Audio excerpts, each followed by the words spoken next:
Good morning everyone. आज हम लोग पढ़ेंगे महाजनपद के बारे में।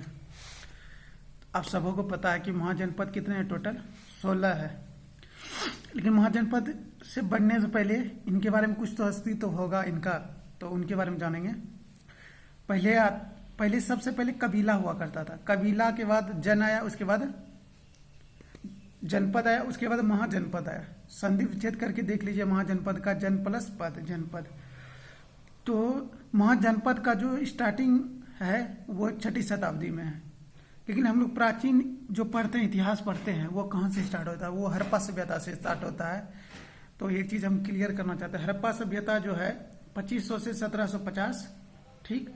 हड़प्पा सभ्यता के बाद आप लोग पढ़ते हैं वैदिक सभ्यता।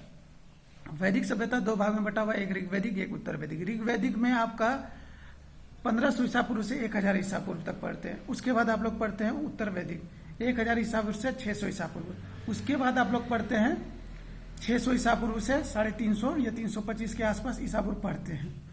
तो यहाँ सब क्रम बटा हुआ है 2500 से 1750, 1500 से 1000, 1000 से 600, 600 से फिर आगे बढ़ते जाते हैं, फिर ईस्वी आ जाते हैं, हम लोग एडी में आ जाते हैं। तो हम ये महाजनपद जो पढ़ रहे हैं, पहले बुद्ध पढ़ाए, फिर जैन धर्म पढ़ाए, फिर महाजनपद पढ़ा रहे हैं। तो ये थोड़ा 600 से उठा के ऊपर लेके जा रहे हैं। अभी बुद्ध जैन, फिर महाजनपद, उसके बाद वैदिक सभ्यता, उसके बाद हड़प्पा सभ्यता बताएंगे। तो महाजनपद से पहले कबीला हुआ करता था। कबीला के बाद जन हुआ, उसके बाद जनपद हुआ, उसके बाद महाजनपद हुआ। तो हम लोग टोटल कितने महाजनपद के बारे में जानते हैं? 16 महाजनपद के बारे में जानते हैं। देखिए 6ठी शताब्दी ईसा पूर्व में महाजनपद पढ़ते हैं हम लोग, 6ठी शताब्दी ईसा पूर्व में। तो उसी टाइम बुद्ध का भी जन्म हुआ था, बताए हम। जैन धर्म में महावीर का भी जन्म हुआ है 563, 540, याद है ना? ईसा पूर्व दोनों का है, ठीक है। आगे देखते हैं। महाजनपद काल को ही बुद्ध काल या जैन काल भी कह सकते हैं, बौद्ध काल या जैन काल भी कह सकते हैं। अब देखिए 16 महाजनपद में, अब 16 महाजनपद हम बोल देंगे, उसकी राजधानी बोल देंगे, हमको याद है। आपको कैसे याद होगा? तो उसके याद करने का तरीका हम बता देते हैं। तो वो याद कैसे होगा? आप ऐसा कीजिए कि उसको जहां भी है वर्तमान में, उस पैलेस के अनुसार याद कीजिएगा तो तुरंत याद हो जाएगा। जैसे 3 महाजनपद आपका बिहार में है, अभी करंट में वो बिहार में है। 16 महाजनपद था, तो अभी करंट में 3 महाजनपद बिहार में है। 8 महाजनपद यूपी में है, 1 महाजनपद एमपी में है, 1 महाजनपद राजस्थान में है, 1 महाजनपद आपका साउथ में आंध्रा गोदावरी नदी के पास है, और 2 महाजनपद भारत से बाहर है। इस तरह से टोटल 16 महाजनपद होते हैं। यदि इस तरह से आप उसको याद कीजिएगा तो आपको 16 महाजनपद भी याद रहेगा और राजधानी भी याद रहेगा, और क्या उसमें मुख्य बिंदु है वो भी याद रहेगा, ठीक है। एक चीज हमेशा याद रखिएगा, पॉइंट है इसमें, महाजनपद जो है ना बुद्ध के जन्म से पहले से अस्तित्व में था, ये बात हमेशा याद रखिएगा, ठीक है।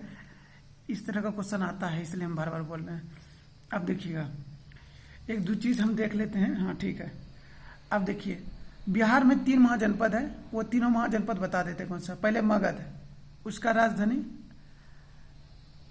गिरिब्रिज भी आता है, राजगीर भी आता है, ठीक है। और बाद में वो उसकी राजधानी कहाँ बना? पाटलिपुत्र बना। दूसरा आपका है अंग, जो कि भागलपुर अपना, उसकी राजधानी कहाँ है? चंपा। तीसरा आ गया आपका बज्जी, वैशाली, ठीक है। 3 महाजनपद जो कि बिहार में, क्या क्या बोले हम? एक बोले मगध, दूसरा अंग, तीसरा कौन सा बोले? बज्जी, वैशाली। तो तीनों का राजधानी भी बता दी। तीनों ये यूपी, सॉरी बिहार में। अब यूपी का 8 बता रहे हैं। काशी, वाराणसी, कौशल, श्रावस्ती का प्राचीन नाम भी साकेत है, याद रखा कीजिएगा। मल, कुशीनगर सब यूपी में है। वत्स, कौशाम्बी, पंचाल, ऐछत्र, सूरसेन, मथुरा, चेदी, शक्तिमती, एक बज गया कुरु, इंद्रप्रस्थ। ये 8 कहाँ पे है? तो दिल्ली में। स्पीड में बोल रहे हैं कि वीडियो लंबा हो जाएगा। अवंती, उज्जैन या महिष्मती भी बोला जाता है, ये मध्य प्रदेश में है। अवंती, उज्जैन या महिष्मती भी बोला जाता है, एमपी में, याद रखिए। मत्स्य, विराटनगर गांव में, जयपुर के पास है, ठीक है। जयपुर भरतपुर के आसपास, ठीक है। अस्मक, पोटली, ये कहाँ है? ये आपका साउथ में है, गोदावरी नदी आंध्रा में था पहले, अब डिवाइड होने के बाद थोड़ा सा इधर उधर गया होगा मतलब तेलंगाना में या आंध्रा गोदावरी नदी के पास है। कंबोज, हाटक और एक है गंधार, तक्षशिला, ये दोनों भारत से बाहर है, गंधार और कंबोज। असम बता दिए, ये पोटली, इसकी राजधानी कहाँ में है, ये आंध्रा गोदावरी नदी के पास। ठीक है, ये 16 महाजनपद है, आपको याद करने में आसान होगा। कौन राजस्थान में, तो मत्स्य विराटनगर। कौन सा मत्स्य विराटनगर राजस्थान में है। कौन एमपी में, अवंती है। उज्जैन बोलो, ये तो महेशमती बोलते हैं कभी। और 2 भारत में बाहर में जो है वो कंबोज, हाटक, ये दूसरा उसकी राजधानी राजपुर भी है। और एक तक्षशिला, गंधार तक्षशिला, जो कि भारत से बाहर है। 2 ये हो गया। यूपी में 8 है, बिहार में 3 मगध, वज्जी और एक क्या था, अंग चंपा। तो ये 3 याद रखिए, बिहार में 8, यूपी में आपको याद करने में आसान होगा। अब देखिए प्रश्न यहाँ से उठता है, 16 महाजनपद में सबसे शक्तिशाली महाजनपद कौन सा था? मगध था। कौन सा था? मगध। मगध पे ही आप लोग पढ़ेंगे हर्यक वंश, उसके बाद शिशुनाग वंश, शिशुनाग वंश जो होता है, हर्यक वंश, शिशुनाग वंश, नंद वंश, मौर्य वंश, शुंग वंश, कन वंश। एक इसका ट्रिक है, हम थोड़ा बता देते हैं। हसीना मासुका, मगध की गद्दी पे बैठने वाला क्रम से हो गया ये। हसीना, हो से हर्यक वंश, सो में हर्षि हसी न, सो से शिशुनाग वंश, हसीना, नो से नंद वंश, मो से मौर्य वंश, सो में हर्षुगर से क्या हो गया, शिशुनाग वंश, सॉरी शिशुनाग वंश हो गया था, शुंग वंश। उसके बाद लास्ट में कौन सा बच गया, कन वंश। तो ये मगध की गद्दी पे बैठने वाला क्रम से है, याद रखिएगा, क्योंकि पूछा जाता है एसएससी में 2-3 बार। एसएससी दीजिएगा तो उसमें पूछा है 2-3 बार। ठीक है, इंटर लेवल का जब दिए थे ना, तो उसमें भी पूछा था मौर्य वंश, मगध की गद्दी पर मौर्य वंश के बाद कौन बैठा था, तो ये पूछा था। तो कौन वंश में था? शुंग वंश। कभी पूछ लेता है शुंग वंश के बाद कौन, कन वंश। तो याद रखिए, सबसे शक्तिशाली वंश कौन सा था? मगध वंश था। अब थोड़ा थोड़ा देख लेते हैं कि टॉपिक क्या क्या बताना है। अब देखिए, महाजनपद से करके क्वेश्चन पूछ लेता है, पूछ लेगा दक्षिण भारत का एकमात्र महाजनपद कौन है? दक्षिण भारत में एक कौन महाजनपद था? तो कौन सा था? असमक, पोटली, जो कि गोदावरी आंध्रा में था। ये भी पूछ सकता है। अब देखिए, 16 महाजनपद में 2 चीज में डिवाइड हुआ था, एक राजतंत्र, एक गणतंत्र। गणतंत्र बोलो या लोकतंत्र या डेमोक्रेसी बोलो। गणतंत्र मात्र 2 महाजनपद था। एक कौन था? एक था वज्जी, जो कि बिहार वैशाली। एक था कौन? मल। कहाँ में है? यूपी में। मल कौन सा? मल की राजधानी क्या बताए थे? कुशीनगर बताए थे। क्या बताए थे? कुशीनगर। ये दोनों क्या है? डेमोक्रेसी है, गणतंत्र है ये दोनों में। गणतंत्र मतलब आपको पता है, लोकतंत्र मतलब पता ही है, जो कि अभी हम लोग में चल रहा है। तो उसका मतलब होता है संघ बनाकर शासन चलाना। और राजतंत्र बाकी 14 में राजतंत्र था। ठीक है, तो ये वज्जी और आपको किसका? मल का याद रखना है। ये दोनों में क्या था? गणतंत्र था, डेमोक्रेसी था, लोकतंत्र था। ठीक है, अब देखिए, क्योंकि पूछा जाता है, देखिए बुद्ध के समय, थोड़ा क्योंकि टॉपिक देखना पड़ जाता है, बताना क्या है, हर चीज तो टॉपिक देखने के बाद याद आएगा। तो क्योंकि बुद्ध के समय पूछता है कि शक्तिशाली कौन था, तो एक वज्जी का जो शासक था लिच्छवी, वो ज्यादा शक्तिशाली था। ये किसमें बता रहे? डेमोक्रेसी में बता रहे। बुद्ध के समय डेमोक्रेसी में जो कि वज्जी का, वैशाली का लिच्छवी था, वो ज्यादा शक्तिशाली था। और राजतंत्र में 4 महाजनपद था जो कि शक्तिशाली था। वो 4 महाजनपद था, कौशल, मगध, वत्स और अवंती। ठीक है, ये 4 राजतंत्र में शक्तिशाली था। और डेमोक्रेसी में कौन कौन कौन था? तो वही वज्जी का, वैशाली का, लिच्छवी था और शक्तिशाली था। ठीक है, आपको हम बता दें, भारत में सिक्का या मुद्रा का प्रचलन भी 6वीं शताब्दी में हुआ था। मतलब बुद्धि काल बोलो, महाजनपद काल बोलो, जैन काल बोलो, सब इसी में ही शुरू हुआ था। ठीक है, अब देखें, अब क्योंकि क्वेश्चन पूछा जाता है, अंग का विलय मगध साम्राज्य में किसने किया था? तो किसने किया था? बिंबिसार ने किया था। किसने किया था? बिंबिसार ने किया था। अब अगला क्वेश्चन है कि काशी और लिच्छवी का विलय, काशी महाजनपद और लिच्छवी जो कि किससे था?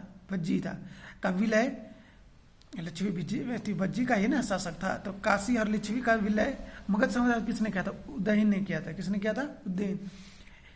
अब देखिए एक चीज हमेशा बार बार बोलेंगे, याद रखिएगा, जो हसीना मासू का है उसको याद रखिएगा, ताकि उससे बहुत ज्यादा क्वेश्चन बनेगा। मतलब है क्या, हरिहर वंश आया, शिशुनाग वंश आया। अब क्योंकि पूछ लेता है, एक बार पूछ लिया था काला अशोक किस वंश का था, अब सोचने पड़ जाता है आदमी। अब थोड़ा एक्सप्लेन करके पढ़िएगा तो फंसने का ही नहीं। अरे उज्जैन किस वंश का था? वो हरिहर वंश में था ना। तो उज्जैन ही ने सबसे पहले किसको, पाटलिपुत्र को अपनी राजधानी बनाया था, याद रखिएगा। तो अभी क्वेश्चन था काशी और लिच्छवी का विलय मगध में किसने किया था? उज्जैन ने किया था। और क्या बोले थे, अंग का विलय किसने किया था मगध में? तो बिंबिसार ने किया था। किसे सेनिया कहा जाता था? सेनिया का अर्थ जानिएगा तब ना। सेनिया मतलब होता है नियमित और अस्थायी सैन्य रखने वाले को सेनिया कहा जाता था। वो कौन रखता था? सैन्य कहने का उपाधि मिल गया उसको, तो वो बिंबिसार को कहा गया। उसी तरह उग्रसेन किसे कहा जाता था? उग्रसेन मतलब होता है भयानक सेना का अस्थायी रखने वाला, स्वामी रखने वाला, भयानक सेना का स्वामी रखने वाला कौन था वो? तो वो था महापदनंद। महापदनंद। तो ये सब टॉपिक छोटा छोटा चीज है, आपको याद रखना होगा। अब देखिए एक क्वेश्चन और आता है, अवंती को जीतकर मगध का हिस्सा किसने बना लिया? सब मगध में ही मिलाया गया है, सब नहीं, जो जो मिलाया गया वही बता रहा है। अभी अंग बताए ना, किस कौन मिलाया था? बिंबिसार मिलाया था। और हम बताएं एक क्या बनाया है, ये बताएं क्या कहते हैं इसको, काशी और लिच्छवी को किसने मिलाया था? उज्जैन ने मिलाया। अभी देखिए दूसरा क्वेश्चन हम बता रहे थे, जो अवंती को जीतकर मगध में किसने मिलाया था? वो शिशुनाग ने मिला लिया था। किसने मिला लिया था? शिशुनाग ने मिला लिया था। मगध बहुत ज्यादा शक्तिशाली था। एक मगध राजा जो बिंबिसार है, उसका एक चिकित्सक होता था, पता है क्या है? जीवक। एक बार सेठ मार रहे थे तो उसमें पूछा था जीवक किसके राज दरबार में रहते थे? वो बिंबिसार के रहते थे, तो मारे थे हम। अभी जो हम बता रहे वो सुनिए, मगध राजा बिंबिसार ने अपने राजवैद्य जीवक को किस राजा की चिकित्सा के लिए भेजा था? तो अवंती के लिए भेजा था, ठीक ना। और अभी तुरंत बताएं किस शासक ने अवंती को जीतकर मगध का हिस्सा बना लिया? तो शिशुनाग वंश ने। बिंबिसार नहीं किया था, बिंबिसार के साथ दोस्ती चलता था, लेकिन शिशुनाग वंश जब आया, शिशुनाग ने अवंती को जीतकर मगध में मिला लिया। क्योंकि सब तो मगध पे ही बैठा ना। पहले कौन बैठा? हरिहर वंश बैठा, फिर शिशुनाग वंश बैठा, फिर कौन बैठा? नंद वंश आया, फिर मौर्य वंश आया, उसके बाद शुंग वंश आया, उसके बाद कन वंश आया। तो हरिहर तो नहीं क्या, उससे दोस्ती चलता था। तो आप तो जान गए डेमोक्रेसी लोकतंत्र में दो को था, एक वज्जी और एक कौन था? मल। आगे कुछ है नहीं, थोड़ा हम बता देते हैं, बुक में देख लेते हैं, कि हम तो सब बता ही दिए। हाँ, महाजनपद काल में श्रेणियों को क्या कहा जाता था? महाजनपद काल में श्रेणियों को क्या कहा जाता था? श्रेणियों के संचालक को क्या कहा जाता था? श्रेष्ठीन कहा जाता था। क्या कहा जाता था? महाजनपद काल में श्रेणियों के संचालक को क्या कहा जाता है? श्रेष्ठीन कहा जाता है। वीडियो लंबा जा रहा है, फटाफट देखना होगा। एक बार बुक देख लेते हैं। एक बार देखिए, एक क्वेश्चन ही हम ये बहुत देर से नोटिस करके रखे थे, हम सोचे तो बताएंगे। प्राचीन भारत में पहला विदेशी आक्रमण किसके द्वारा किया गया था? तो पहला विदेशी आक्रमण ईरानियों द्वारा किया गया था। और दूसरा विदेशी आक्रमण पूछेगा था यूनानियों द्वारा। लेकिन पहला यूरोपीय आक्रमण करने वाला बोलेगा तब यूनानी हो जाएगा। फिर से ध्यान से सुनिए, पहला विदेशी आक्रमण ईरानियों ने किया था, दूसरा विदेशी आक्रमण यूनानियों ने किया था, लेकिन पहला यूरोपीय आक्रमण किसने किया था? यूनानी। यूरोप यूनान, तो समझ रहे हैं ना बात को? हाँ, बताना जरूरी नहीं है इतना। एक देखिए, पाली ग्रंथों में गांव के प्रमुख को क्या कहा जाता है? पाली बौद्ध धर्म, तो बौद्ध धर्म में 6ठी शताब्दी है, तो इसलिए पढ़ना पड़ रहा है। पाली ग्रंथों में गांव के प्रमुख को क्या कहा जाता है? भोजक या ग्राम भोजक कहा जाता था। क्या कहा जाता था? ग्राम भोजक कहा जाता था। देखिए इसी में है सिकंदर महान, इसी में हेड स्पेच का युद्ध हुआ था। क्यों? क्योंकि सब 6ठी शताब्दी 600 से 300 के बीच पढ़ना है। इसी में आपको हसीना मासू का पढ़ना है, मतलब हरिहर वंश, शिशुनाग वंश, मौर्य वंश, समझ रहे हैं ना? हसीना नंद वंश, मौर्य वंश, उसके बाद शुंग वंश, उसके बाद कन वंश। याद रखिएगा, ये चीज अच्छा है, ट्रिक अच्छा है। एक दो क्वेश्चन है, बता देते हैं। ये सब वंश के बारे में थोड़ा थोड़ा बाद में बता देंगे कि कौन, हर एक वंश के बारे में बता देंगे। एक ही दिन वीडियो बनाने के बाद सब इतना बता देंगे, सब टोटल वंश के बारे में। ईस्वी नहीं बताएंगे, ईस्वी पूछता नहीं है। अब सिकंदर ने भारत पर आक्रमण कब किया था? 326, मृत्यु 3 साल के बाद है 323 ईसा पूर्व है, इसलिए घट रहा है, ठीक है ना। अब देखिए मगध की प्रथम राजधानी कौन सी थी? पाटलिपुत्र बनाया था किसने? उदयन ने बनाया था, याद है सबको। अब देखिए 16 महाजनपद की जानकारी बौद्ध धर्म के किस पुस्तक से मिलता है? तो अंगुत्तर निकाय। और जैन धर्म के भगवती सूत्र से। इंपॉर्टेंट है, ये याद रखिएगा।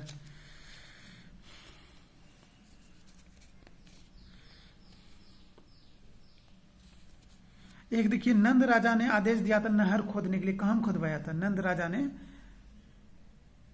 तो वो कलिंद में नहर खुदवाया था, याद रखिएगा।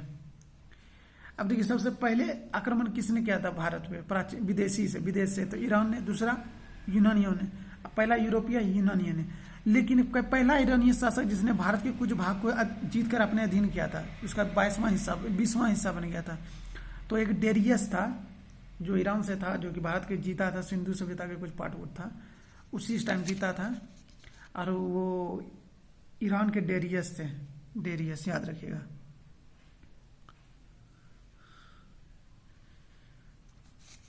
अब तो कुछ नहीं है। भारत में मुद्रा और सिक्का का प्रचलन भी 6वीं शताब्दी में हुआ था, ये बता दिए थे।